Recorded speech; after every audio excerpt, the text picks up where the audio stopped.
નદીના પ્રસંગમાં અહીંયા બધા આપો છો એમાં અહીંયા 5100 રૂપિયા સુદામા ગ્રુપ મોટા વરાસા એમના તરફથી આવે છે. ખૂબ ખૂબ ધન્યવાદ. તાળીથી આપણે વધાવીએ ને.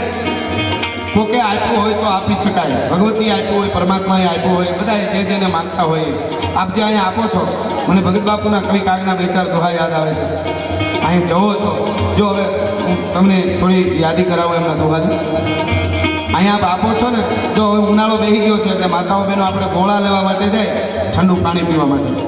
એ ગોળા લે ને, જે ગોળામાં પાણી નાખે ને ગોળો ભરે, અને જવતો હોય ને ગોળો, ટપકતો ગોળો હોય ને એ ટાઢો બહુ થાય. પોતે ટાઢો થાય ને બીજા પીવે એના કાળજા ઠારે, પેટ ઠારે. પણ નો જવતો હોય ને, કોરો ધાકો રીઢો હોય ને, એની અંદર પાણી એ ટાઢું ન હોય. જેને જવતા આવડે એ ટાઢા થાય ને કોકના કોઠા ટાઢા કરી શકે. બાકી રીઠા કોઈથી કોઈને ઠારી ન શકે ને આપીએ ન શકે. આ એની વાત નથી, પણ ભગત બાપુનો દુઓ છે.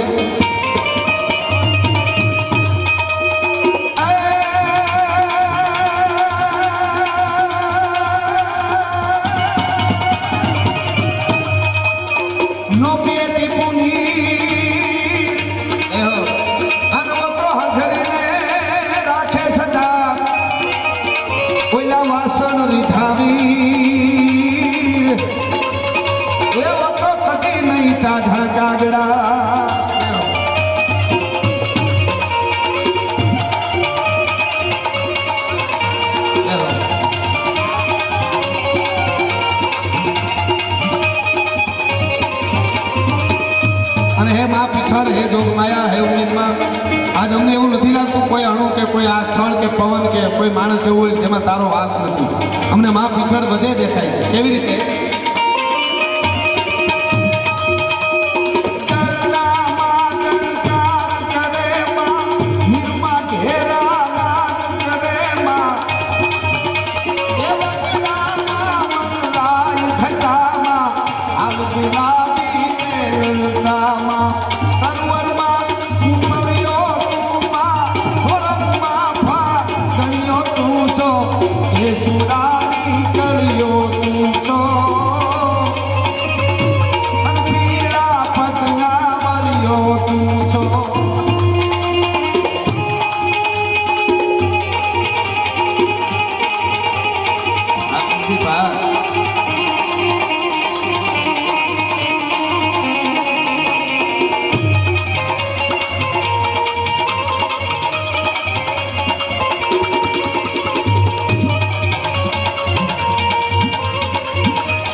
કવિ કાગના દુઆની યાદીથી એટલે 2-3 દુઆ લઈ લો. ભગત બાપુએ આપ જે અહીંયા આપો છો એટલે કવિ કાગે બહુ સરસ દુઓ કીધો. નદી ગાંડી તૂર થઈને જતી હોય, સોમાહું હોય, વરસાદ વરસતો હોય, એ નદીના પાણી હાડો ડોડો ભસાણ કરતા દરિયામાં વહ્યા ત્યાં સુધી કોઈને હામું ન જોવે. દરિયામાં ગયા પછી એને ખબર પડે હું તો ખારી થઈ ગઈ. 2 ખોબા પાણી કોકને પીવા દીધું હોત તો સારું હતું. હવે તો હું દરિયો બની ગઈ. પણ એની ખબર બહુ મોડી પડી. તો પહેલાં ખ્યાલ આવી જાય એની વાત. બીજી વાત કવિ કાગનો દુઓ છે. નદીમાં પાણી આવે ને ત્યારે નદીમાં છૈયા નામના ઓલા ઘાસ જેવા છોડવા થાય. છૈયા કહીએ આપણે સૌરાષ્ટ્રની ભાષામાં. પછી કોઈ નેતર પણ કહે. એ નમી જાય. પૂર આવે ને એટલે એ નમી જાય. નમી જાય એટલે પાણી વયું જાય, પાછા ઊભા થઈ જાય. જેને નમતા આવડી ગયું છે ને એને ગમે એવા પૂર આવે તો વાંધો ન આવે. બાવળ છે ને એ હજળ બમ ઊભા હોય. મૂળમાંથી ઉખેડીને દરિયા ભેળા કરી દે નદી. જેને નમતા આવડી ગયું એ બચી ગયા છે, બાકી તો દરિયામાં વહી ગયા છે. કેટલાય વહી ગયા છે. પછી પરમાત્મા હોય કે ભગવતી હોય નમી ગયા છે જેમાં. એટલે બહુ સરસ આ વાત છે. બોલો નહીં કોઈ ફુગાવાળા બેન ફુગા વેચતા હતા. ગુબાર આવે છોકરાના માટે લઈ આપે. એ ફુગા વેચતા હતા ને કોઈ ડાયા માણે જઈને પૂછ્યું બેન આ ફુગો કેટલા દી હાજો રહી આવો ના આવો, કેટલા દી હાલે આને, આ કેટલા દી ટકે? એટલે બેને બહુ સરસ વાત કરી. ભાઈ આને આમનામ લઈ મૂકી દો તો 5 વર્ષ સુધી આવો ના આવો રહી. પણ હવા ભરાણા પછી નક્કી નહીં. પછી કઈ ફટાકીઓ થાય નક્કી નહીં. આ તો મોટા થયા પછીની વાત છે. મોટા થયા પછી કોકનું ધ્યાન રખાય, ધ્યાનમાં નહીં. ઘણા કે એ મારા ધ્યાનમાં છે. મોટા થયા પછી કોકનું ધ્યાન રખાય અને મોટા નમે ને એ જ મહત્વનું છે. આંખ મટકું મારે તો ઉપલી પાપડ જ નીચે આવે, નીચા તો નાના તો બિચારા અમે નમે, મોટા નમે એ મહત્વનું. અને ભૂલે મોટા માણસ કરે ને નડે બહુ. સ્કૂટર ભૂલું પડે તો બીજી ગલીમાં જાય, પ્લેન ભૂલું પડે તો બીજા દેશમાં જાય, ધ્યાન તો મોટાને રાખવું પડે બાપ. આ એની વાત છે, નાનાને એટલા માટે આ બધા. આ તો સાહિત્યની ભાષામાં ભગત બાપુના દુઆની યાદી થઈ એટલે હું કહું છું. સરસ ફરમાઈશું બહુ સારી આવે છે બધી. અને હું એક જાહેરાત કાંઈ પ્રોગ્રામમાં કરું છું સૌરાષ્ટ્રમાં, આપણે આગળ હોય તો, કે અમને સંસ્કૃતિ સભર વાતોની ફરમાઈશું, ઝમીર સમીર અને ખમીરાજના ગીતોની વાતો, સારા ભજનો, સારી બધી ફરમાઈશો આવે ત્યાં સુધી જ પ્રોગ્રામો કરવા છે. કારણ કે અમને જેથી સનેડાની ફરમાઈશ આવે તેથી ડીઝલ રિક્ષા લઈ લેવી, બાકી પ્રોગ્રામો બંધ. એના માટે નથી બોલતા. અમારી ધરતીની ખમીરાજની વાતો છે, અમારી દેશની સંસ્કૃતિની વાતોને ખંભે લઈને ફરી જઈ કે અમારી ધરતી આવી છે પ્રોટ સિંધુ પરે ડૂબતી પશ્ચિમે, મધ્યમાં એશિયાની ગટારી અને હિન્દ દેવી તણી કમર પર ચમકતી દ્રઢકસી તીખી જાણે કટારી. અમે તો એવી વાતો, એટલે આ ભગત બાપુના દુઆની આપણે હું યાદી કરાવું છું કે થોડી થોડી તકલીફ પડે સારા કામ કરવામાં. કેવી રીતે?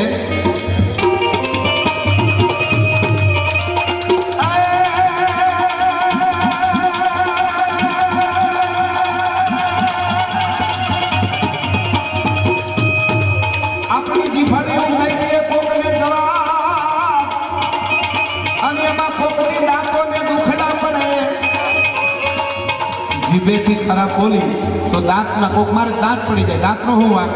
પણ આવું બને એટલે ભગત બાપુએ કીધું જીભડીઓ દીએ જવાબ, એમાં કોકની દાંતોને દુખડા પડે, એમ ક્યારેક બીજાની ભૂલે બાપ, એ આપણને કસટ જોંગ આવે કાગડા. આ કુલદીપભાઈ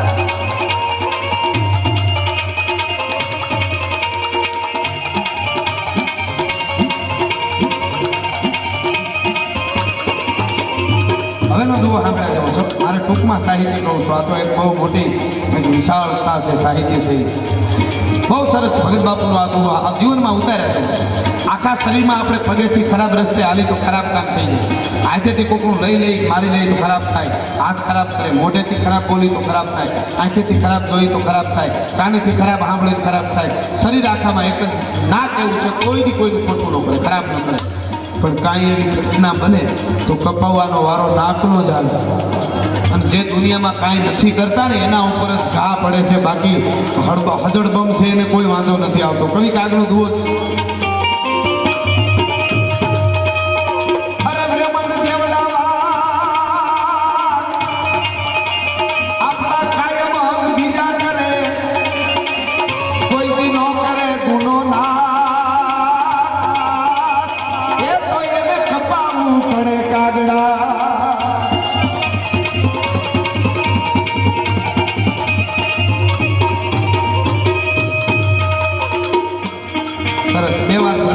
લઈ લો. ઝવેરચંદ મેઘાણી બહુ જાણીતી રચના છે, ચારણ કન્યાની. દાસુ સાહેબ ઝવેરચંદ મેઘાણી, ભગત બાપુ કવિ કાગ, તુલસી સામની પાસે ખજૂરીના નેહમાં મહેમાન, છેલ્લા ગાંધી ગીરમાં. ગીર તો ગીર છે સાહેબ, અને આ બધા તો મને ખબર છે કાઠિયાવાડી ધરતીની વાતો જ આખી જુદી છે. એ વાતો આપણે આગળ સમજીએ છીએ તો કરીશું. હું તો સાહિત્યકાર તરીકે આજ આપણે બધાને રાજી માના ફળામાં રાજી કરવા માટે આવ્યો છું. પણ સુઈ ધરતીની વાત, સિંહ ડાલામાં હતા જ્યાં. મને કોકે પૂછેલું ગઢવી ગીરમાં સિંહ છે એને જોવા માણસ દેશ વિદેશથી આવે છે, તો બીજા જનાવરનો ક્યાં પાર ધરતી માથે, સિંહને જ હુકામાં એટલું બધા જોવા આવે. મેં કીધું તમે જોજો સિંહની હાલ કેવી છે, બધાથી જુદી છે. એની હાલ ને એની મસ્તી જુદી. ધરતી માથે ખાલી સારું હાલતા આવડી જાય ને તોય દુનિયા દર્શન કરવા માટે આવે, પણ નથી આવડ્યું આપણને. હજારો કિલોમીટરની ઝડપે ઉડતા આવડ્યું છે પ્લેનમાં, પણ ધરતી માથે હજી કેમ હાલવું ને એ ખબર નથી. પણ મેઘાણી કવિ કાગ, તુલસી ચામડી પાસે ખજૂરીના નેહમાં મહેમાન થયા. સાંજનું તાણું, આ દેશની દીકરીઓ જોજો, એ માતાઓ બહેનો પણ બેઠા છે. ચારણ કન્યાની કવિતા જાણીતી છે, પણ મારે ચારણી સાહિત્યમાં કહેવી છે. એટલે ડાલામાં તો હાવત છે, એ ઝૂંપડામાં પડે છે, વાછડીને ભડકાવીને ધારની ભીતે ગાયની વાછડીને પછાડે છે. મેઘાણીભાઈ જોઈ રહ્યા, 14 વર્ષની એક ચારણની દીકરી નિહરી સિંહના ખોપરામાં લાકડી મારી, હાવત ઘાક ઘાક ઘાક ઘાક કરતો પાછો હટી ગયો. મેઘાણીભાઈના હાથમાંથી દૂધની તાંબળી પડી ગઈ. આવડી દીકરી હાવતને સિંહને ભગાડી દે. અને મેઘાણીએ ગીત લખ્યું, અમર ગીત. કેવું? ચારણ કન્યા હાવત કરજે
વર્ષમાં આવતી અને શિક્ષકો બાળકોને ભણાવતા કે ભાઈ આ ઉત્તર ગુજરાત બાજુથી આવેલા શિક્ષકો હોય જે બોલે બોલો બાળકો ચાર ગજે ચાર શિસ્ત હોય ભાષામાં રાજા નહીં ભોજા ઉતર્યા ભાત ફળે એમ કવિતા ફોડી નાખેલી હો ભાઈ પણ જે જેની ભાષા છે પણ ચારણી સાહિત્યમાં એને બોલવી હોય ચારણ કરી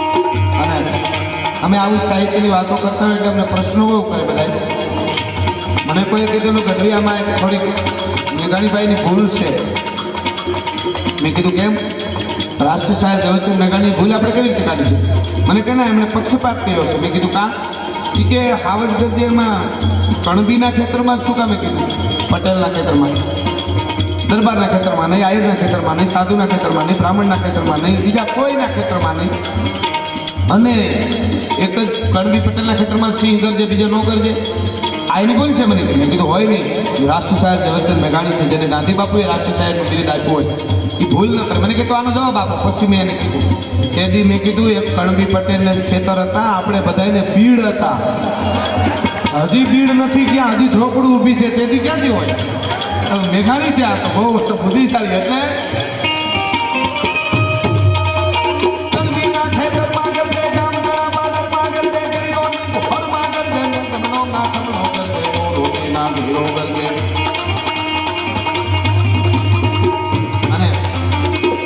કહેવાનો મારો અર્થ જોજો હવે ચારણ કન્યા સિંહને બગાડે છે વાછડીને મુકાવે છે તારો જય હો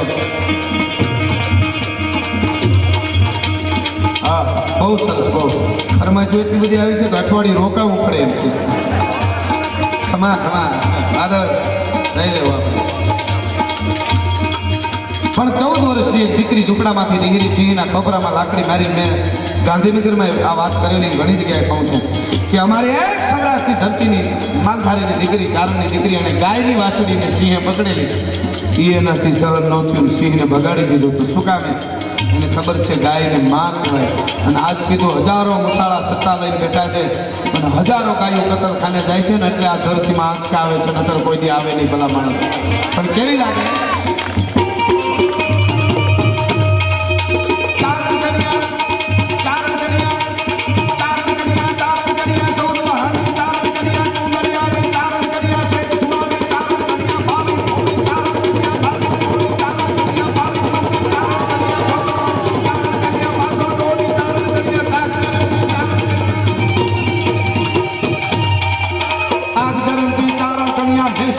ચારણ કન્યા આગ જરંતી ચારણ કન્યા પાસલ દોડી ચારા સંતોષી